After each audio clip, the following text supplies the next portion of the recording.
Kita mulakan hari ini pelajaran hadis ya, kuliah hadis. Hadis yang kedua, nombor 2, muka surat 39 daripada pelajaran Riyadhus Shalihin. Baik, boleh baca. Datin baca Arabnya tu wa'an ummil mu'minin. Ya.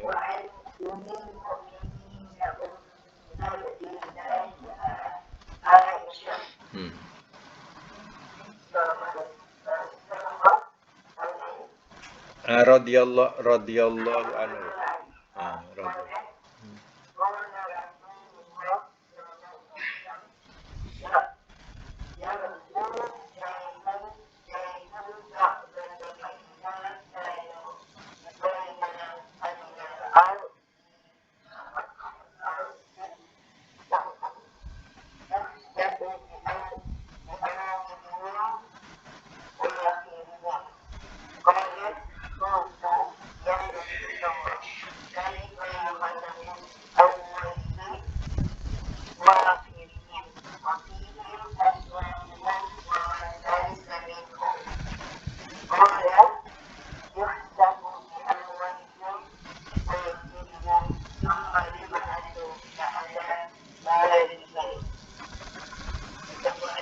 Ya. Maknanya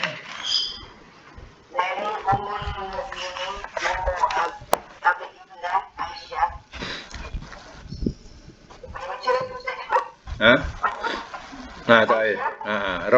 Radhiyallahu anha.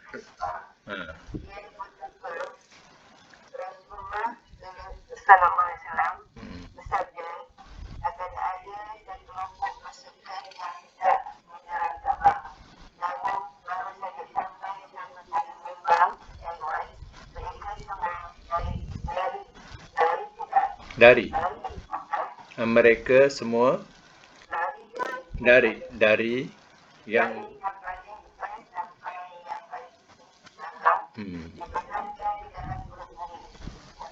oleh Allah lah.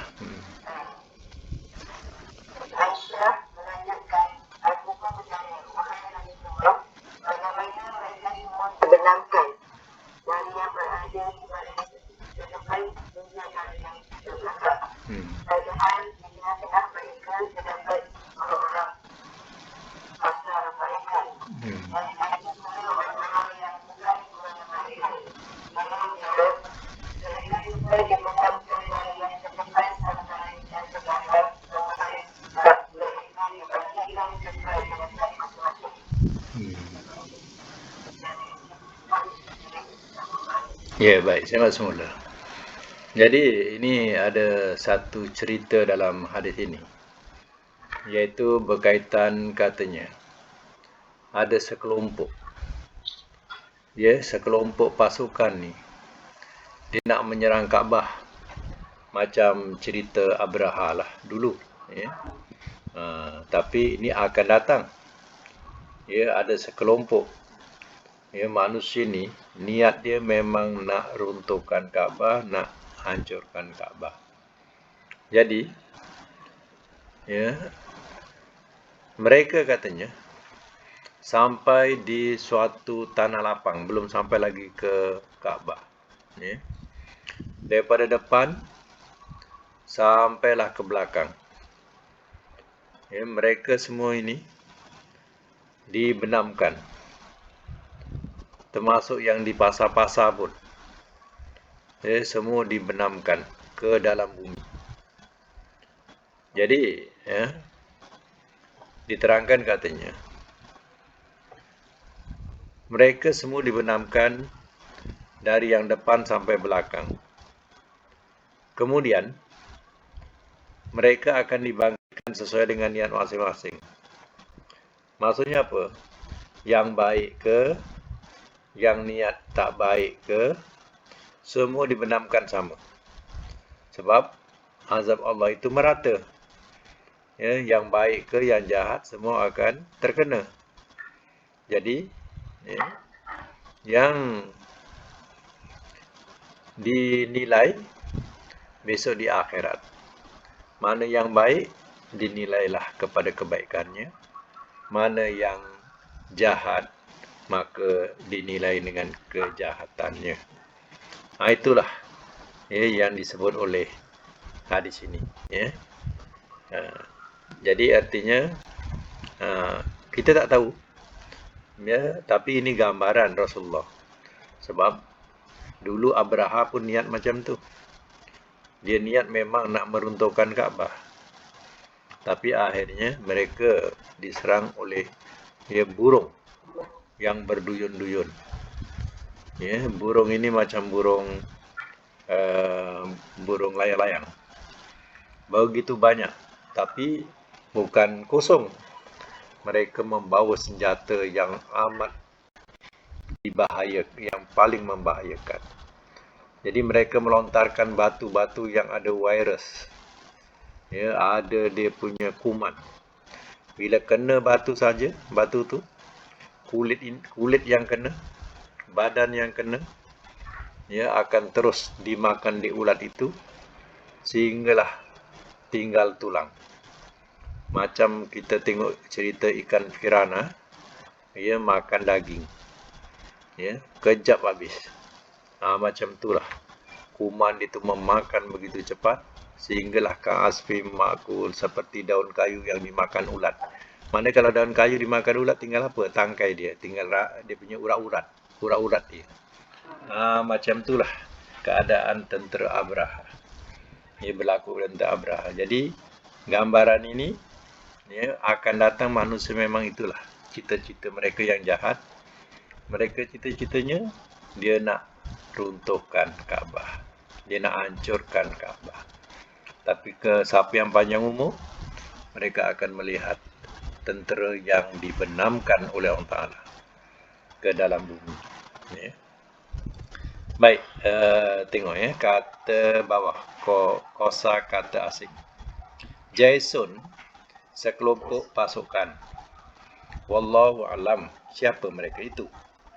Tetapi lahiriah hadis-hadis menegaskan bahawa pasukan tersebut dikirim untuk memerangi Imam Mahdi alaihissalam, yang ketiga itu berlindung di Baitullah atau di Kaabah.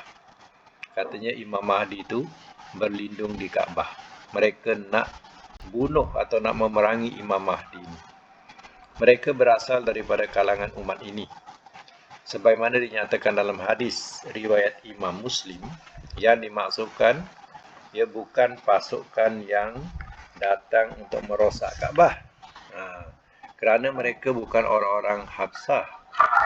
Hal lain yang perlu dicermati adalah pasukan Habsah itu benar-benar menyerang Baitullah, sedangkan pasukan dalam hadis ini dibinasakan kerana dia mencapainya.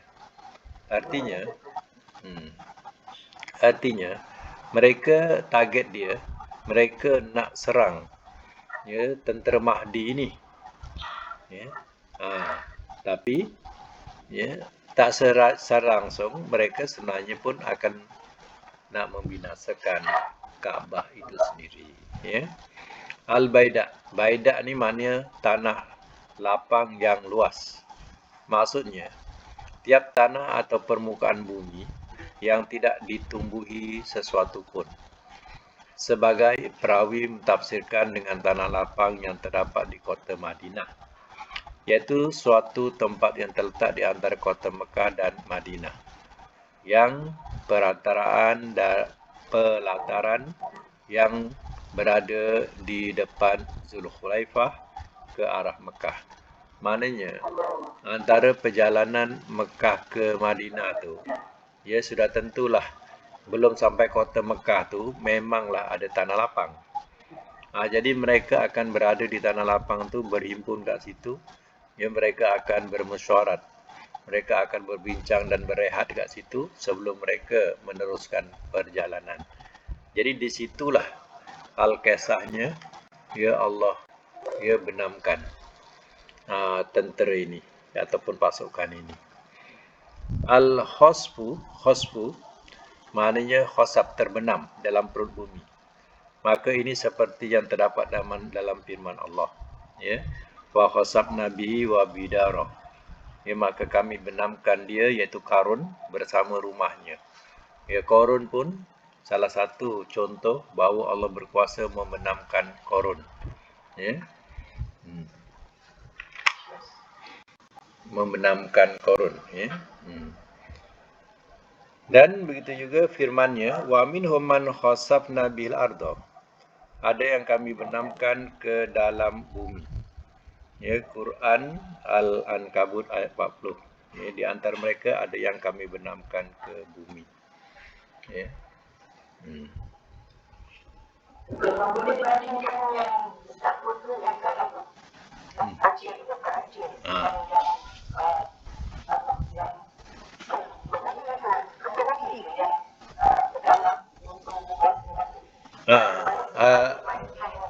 Macam tu lah. Maknanya ya dia sebenarnya gempa bumi juga, kira gempa apa ni macam letupan.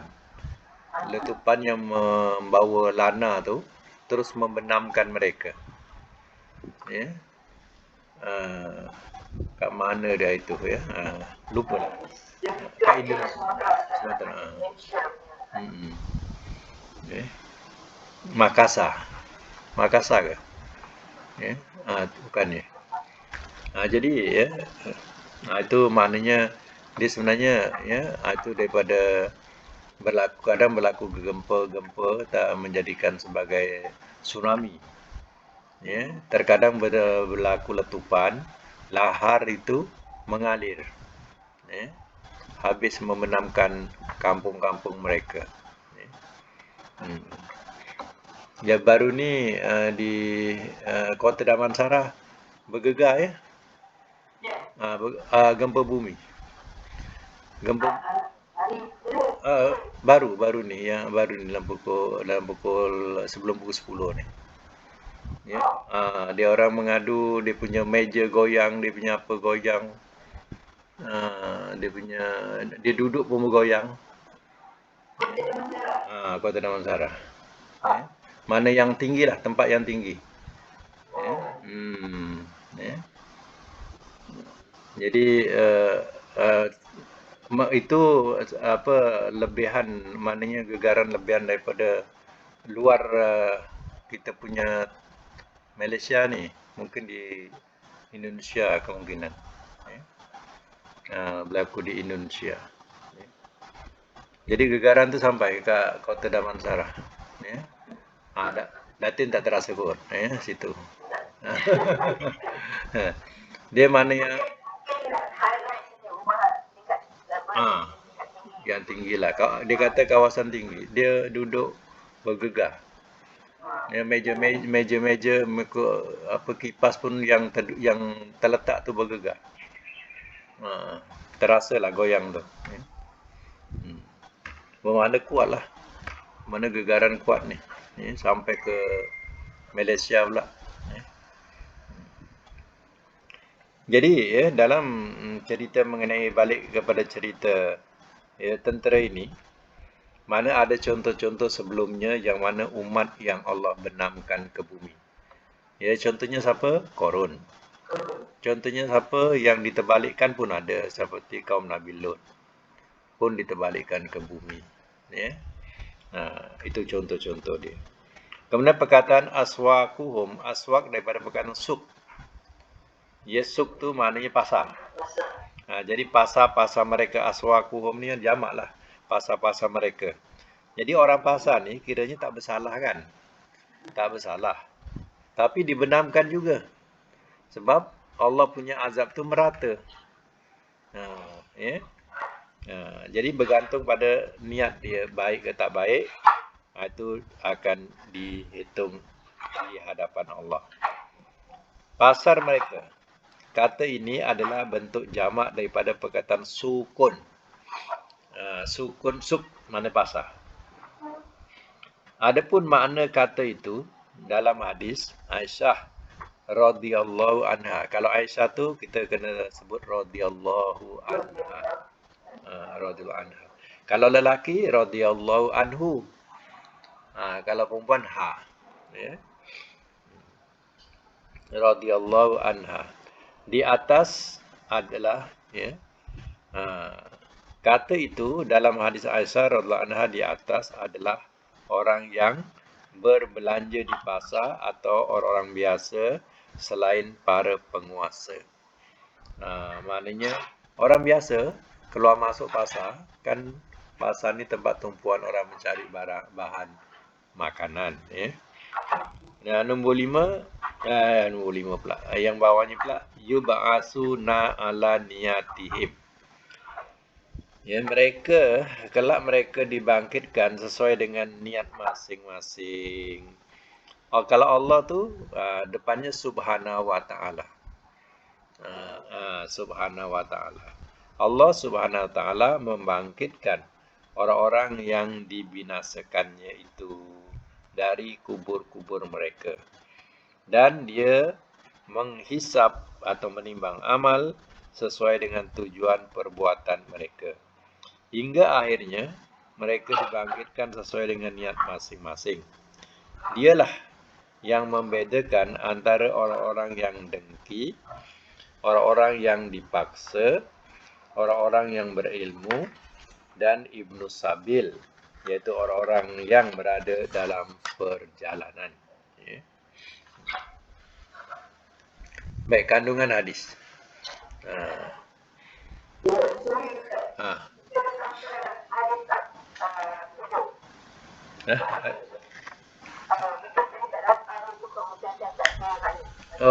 Hadis 7. Muka surat?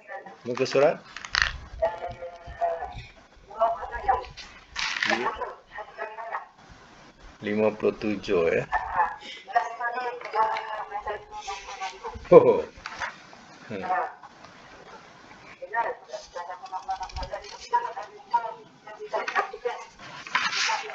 Okey.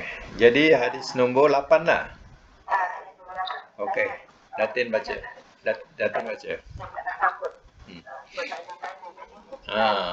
Yang atas tak ada tanda lagi. Tak ada tanda lagi. Sebelah atas ni.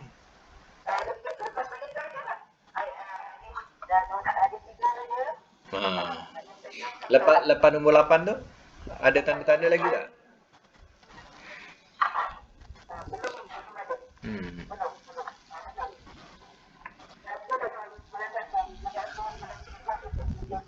Okey. Okey, Datin boleh baca hadis nombor 8. Wa an Abi Musa.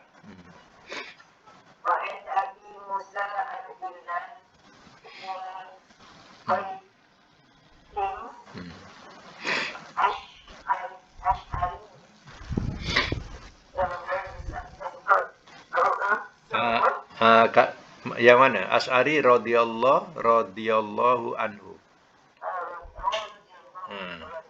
Rodot itu mana radhiyallahu.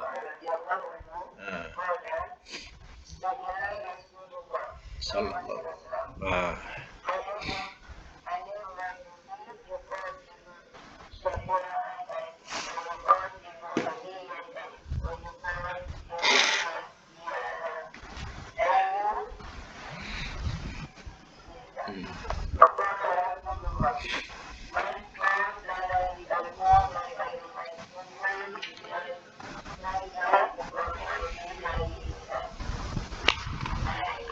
Ni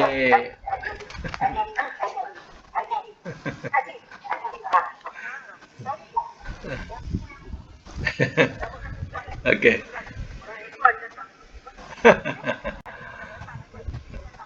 Okey.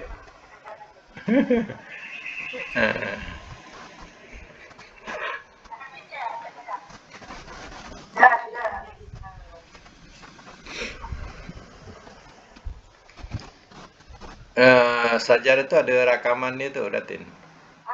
Ada ya.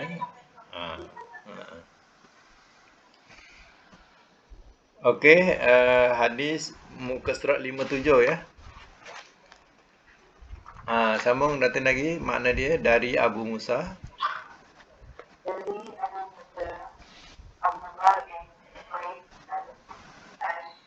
Asy'ari.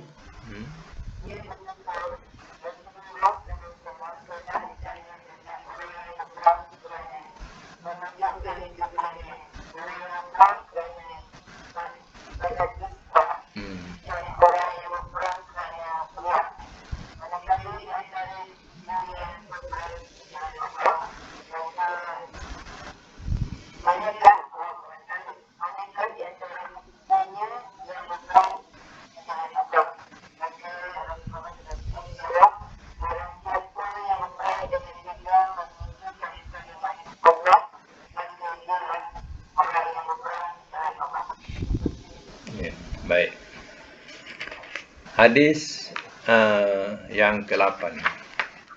Hadis ke-8 muka surat 57. Jumpa tak? Okey. Sekarang 58. 58 atas sekali. Jadi hadis ini memberitahu kepada kita bahawa peperangan ini terkadang bergantung pada nawaitu, kepada niat. Kadang berperang kerana nak tunjuk keberanian. Kadang kerana riak. Nak tunjuk dia tu berani. Terkadang kerana fanatik kaum. Nak mempertahankan kaum, bukan mempertahankan Islam. Mempertahankan kaum. Yang ketiga, dia berperang di jalan Allah. Jadi hal-hal ini ditanyakan kepada Rasulullah. Jadi Rasul hanya menjawab, yang berperang dengan tujuan meninggikan kalimah Allah, itulah berperang di jalan Allah. Jadi berperang untuk mendapatkan syahid, mestilah berperang yang nak meninggikan kalimah Allah di muka bumi ini. Kalimah Allah itu ialah la ilaha illallah. Jadi yang nak ditegakkan ialah kalimah tauhid, iaitu la ilaha illallah. Itulah yang nak ditegakkan di muka bumi. Itu yang dikatakan sebagai fisabilillah. Kalau tujuan kerana yang lain, kalau mati, walaupun pada dalam peperangan, tapi matinya bergantung pada nawaitu, kepada niat. Terkadang mereka mati dalam peperangan, tapi di sisi Allah mereka tak dikira syahid. Itu merugikanlah diri mereka. Baik. Kosa kata asing. Hamiyah, fanatik.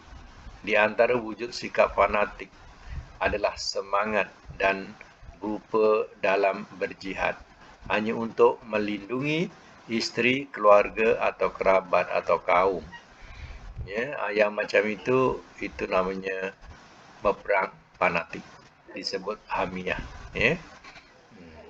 Hamiyah. Riak, iaitu memperlihatkan diri kepada manusia agar mereka menyaksikan peranannya dalam peperangan, sehingga dia pun dipuji dan merasa puas diri. Riak dapat menghapuskan pahala amal kebaikan seseorang. Sebagaimana dijelaskan dalam kitab, itu kitab dia lah. Pengaruh sikap ini pun sangat buruk terhadap kesatuan umat, seperti yang dijelaskan dalam bab riak. Maknanya riak ni, kita tahu dari perkataan ro'ah. Ro'ah ni makna lihat. Maksudnya melihat-lihatkan, tunjuk-tunjuk. Jadi, kalau kita beramal kerana riak, menunjuk-nunjuk, itu artinya beratlah.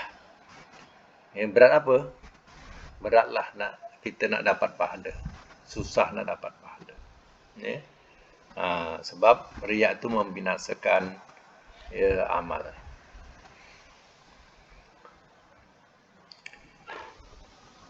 Ada satu ulama, saya kata sebagai ulama lah,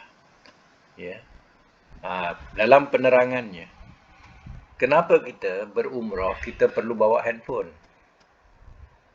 Kita pergi haji, umrah, ketika melakukan haji dan umrah, kenapa kita bawa handphone? Asyik nak berfoto sana, foto sini, ketika melakukan ibadat. Persoalannya, kenapa waktu main bola tak ada seorang pun yang main bola bawa handphone? Kan?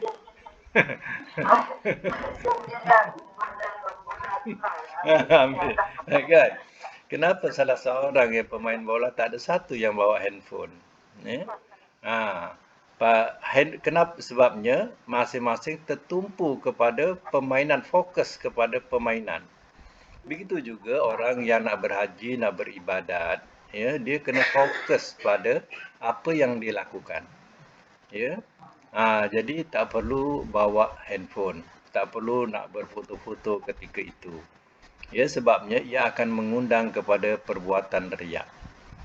Nah, bila riak, ya, habislah amalan kita. Ya. Jadi itu yang berlaku sekarang lah. Ya. Kalau kita berjalan lain. Hmm. Hmm.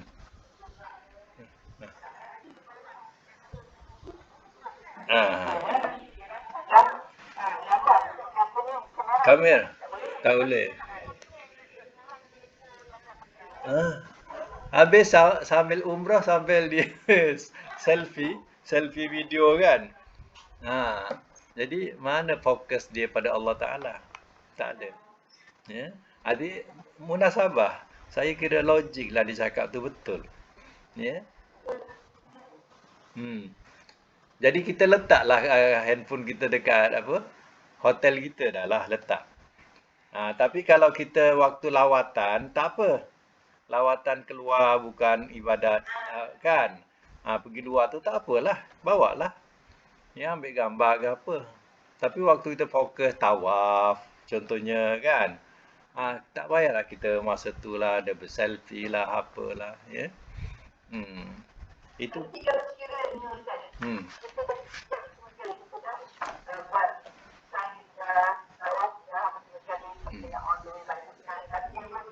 Hmm. Itu tidak ada halangan lah. Maknanya tidak ada halangan sebab kita bukan melakukan ibadat. Ya, macam tu samalah dengan kita ketika kita solat ke kan, kita tengah ibadat kan. Tumpuan kita masa itu ialah ibadat kita. Ya, Jadi logik lah kalau dia kata macam tu. Samalah dengan orang yang main bola. Kenapa orang main bola tu tak ada satu punya bawa handphone? Ya. Patutnya kawan tu yang tengah menendang ke apa ke, ya, dia ambil gambar bersama dengan dia ke, ya. Tak ada. Itu dikatakan fokus kepada apa yang dilakukan. Ya. Itu mana dia. Ya. Baik, kemudian kalimatullah. Kalimatullah makna kalimat Allah.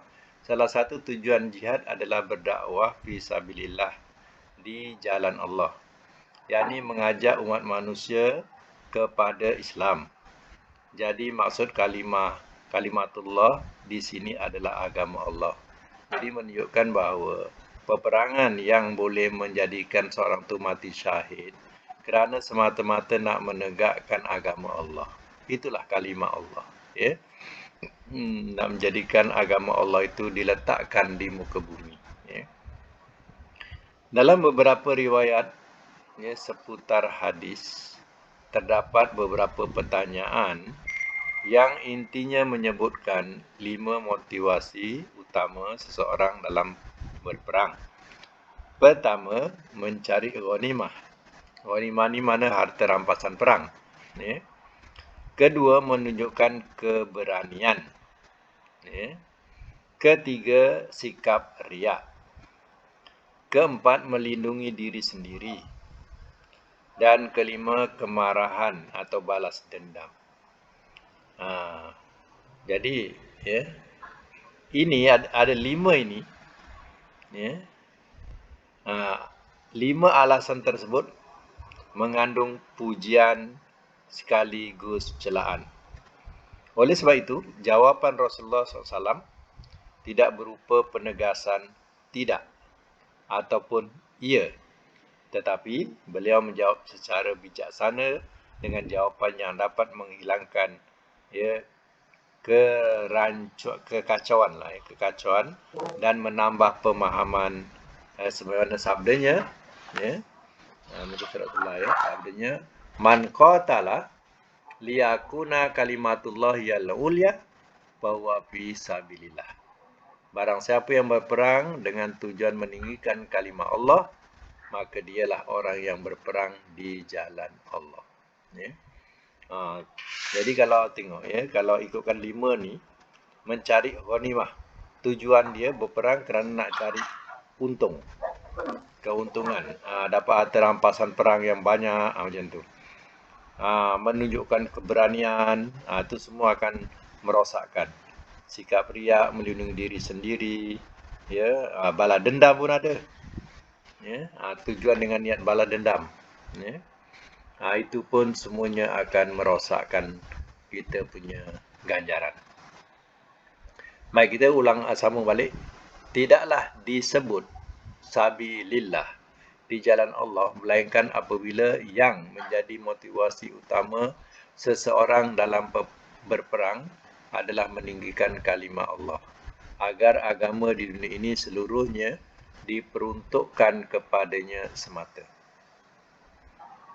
Andai pun diperoleh harta rampasan ataupun disebut ghanimah ataupun pujian, yang demikian merupakan kurniaan Allah yang diberikan kepada siapa saja yang dia kendaki. Tetapi dengan syarat tidak boleh disamakan, barengi ni samakan ya. Dia tidak boleh diiringi, barengi itu diiringi rasa ujub. Ya, rasa ujub, heran kepada diri sendiri atau sikap bersandar kepada selainnya. Oleh kerana itu, hendaklah waspada orang-orang yang takut pada Rabb, iaitu pada Allah, mereka dan orang-orang yang telah memberikan sesuatu dengan hati yang takut. Hendaknya mereka berwaspada sikap tersebut, kerana hal seperti itu benar-benar dapat menggelincirkan dan menyesatkan pemahaman. Kita berdoa mudah-mudahan Allah Subhanahu wa taala memberikan keteguhan dan kita berlindung kepadanya dari kehinadinaan. Ya, kehinadinaan. Itu ya, dia punya ulasan mengenai tentang hadis itu ya. Dan kandungan hadis ya. Kandungan hadis ni boleh Datin Rohani boleh baca.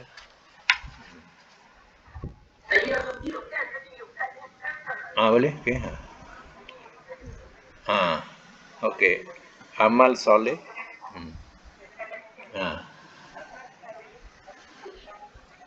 Yang soleh itu benar. Maka hadis ini dapat dijadikan dalil.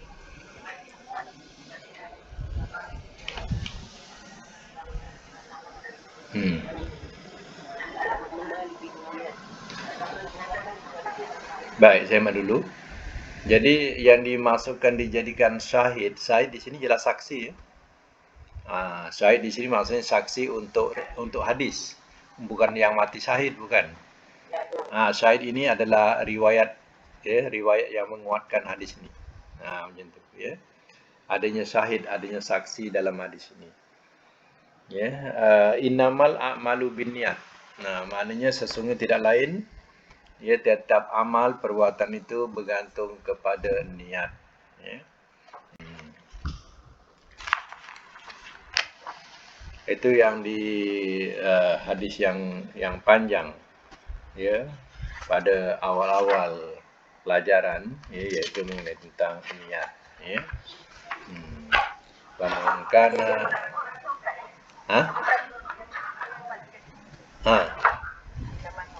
innamal a'malu binniyat ya, yang mengatakan bahawa setiap perbuatan itu ia bergantung pada niatnya.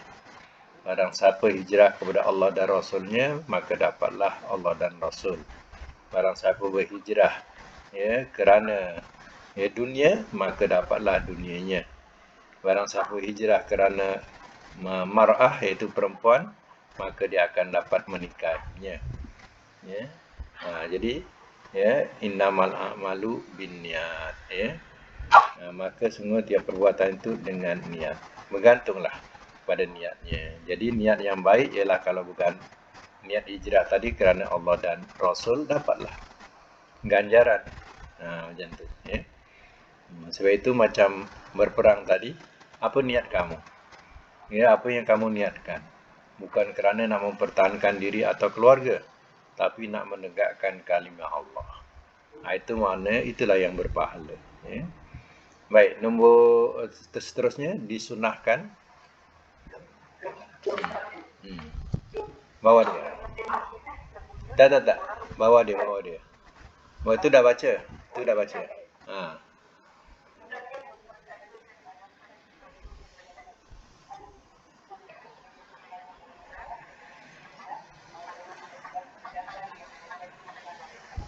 Mana pertanyaan? Pertanyaan tu dia tanyalah apa bezanya niat macam ni. Jadi itu tidak ada salahnya. Mana Nabi pun terangkan, berlandaskan apa tujuan perang dan jihad. Lagi wajib.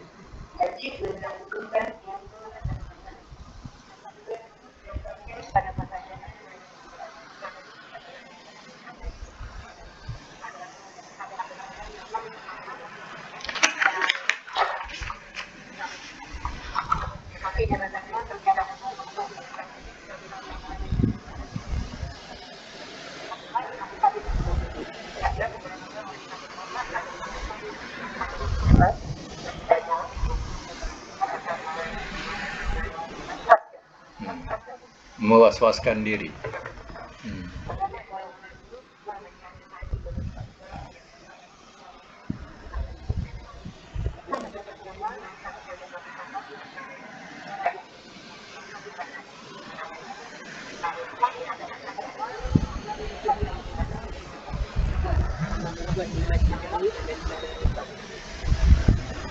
Nah, lagi.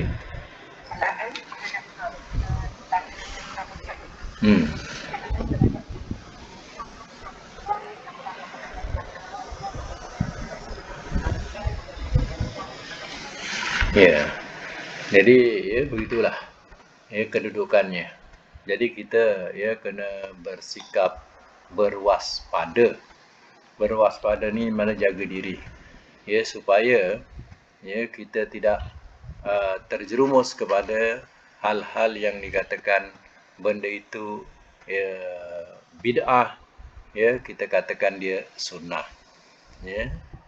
Terkadang macam kita dengar orang tanya bagaimana lelaki berkahwin pakai inai. Oh, itu sunnah Nabi. Mana sunnah Nabinya? Mana ada hadisnya lelaki pakai inai berkahwin. Jadi mereka menjawab, katanya, oh itu sunnah Nabi, lelaki boleh berinai. Zaman Nabi dulu, lelaki kalau dah kahwin dia akan berinai. Main suka dia. Jadi ini namanya fatwa-fatwa yang menyesatkan. Ini fatwa-fatwa yang buruk. Akhirnya orang macam ni dijadikan sebagai ikutan. Dan kalau ada ulama yang menentang, ulama yang benar menentang, oh itu ulama mempersempitkan agama, mempersulitkan agama. Dia kata macam tu. Jadi hal-hal macam ni kita kena waspada lah. Sebab ia akan merosakkan kita punya jalan ibadat kita. Jadi fatwa-fatwa yang boleh membawa kepada kita sesat, itu membahayakan kita. Sebabnya apa? Sebabnya kita punya tujuan ialah untuk kembali kepada Allah. Sedangkan kembali kepada Allah ini Nabi sendiri sudah menunjukkan satu jalan. Kemudian kita sendiri pula lari atau tergelincir daripada jalan itu. Sedangkan Rasul dah bagi Quran, Rasul dah bagi hadis. Kau ikutlah Quran, kau ikut hadis. Kemudian kau ikutlah macam mana jalan para sahabat. Itulah contoh yang terbaik untuk kamu menuju ke jalan Allah. Tapi kita tolak. Keterangan jelas Quran, kita tolak hadis-hadis sahih Nabi. Terkadang kita benci pula dengan kalangan sahabat-sahabat Rasul yang dijamin surga. Kita pula benci. Ini jalan apa namanya? Ini bukankah jalan yang akan menyesatkan manusia? Ya. Baik ya, untuk hadis yang buka balik. Hadis kita tandakan sampai situ tadi. Kemudian hadis muka surat 57 ya. 57 ni. Kita cari dia punya perkataan dia ya. Perkataan yang kita jumpa kat sini, iaitu tengok baris yang kedua, yuqatilu satu, syaja'atan dua, kemudian perkataan kalimatu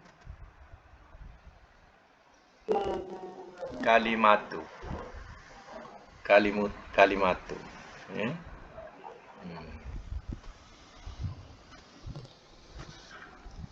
Jadi ada berapa tu? Ada 3. Ada 3 ni ya, kita pecahkan dia ya, macam mana tengok kamus, pecahkan dia jadi 14 tiap-tiap satu ya. Jadi ya, saya ulang balik perkataan dia.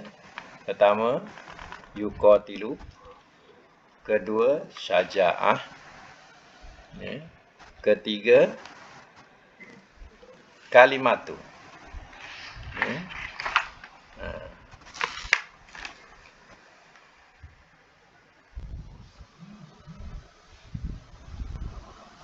Sabil. Buat buku ni ya. Sebelah dia tu. Yang kosong tu. Buat sebelah tu. Ya.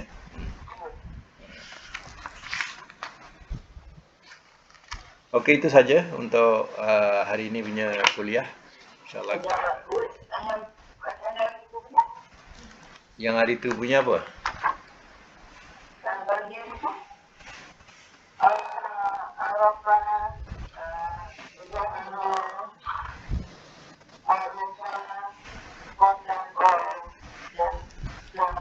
Oh, tak apa. Nanti sekalikan. Minggu depan ke, insyaAllah. Kalau apa kita ingatkan ya. Kalimat-kalimat itu sekalikan dengan yang ada ni. Pakai hari dulu insyaAllah.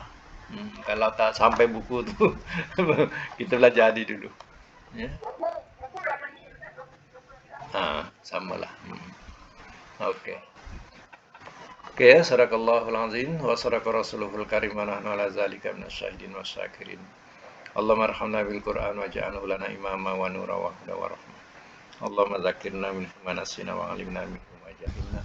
Warzuqna tilawatahu ana al-laili wa atrafan nahar waj'alhu lana hujjatan ya rabbal alamin. Allahumma inna nas'aluka al-'afiyata fid dunya wal akhirah. Rabbana atina fid dunya hasanah wa fil akhirati hasanah wa qina adzabannar. Sallallahu ala Muhammadin wa ala alihi washabihi ajma'in. Alhamdulillah. Okey, jumpa lagi semua. Assalamualaikum. Sama.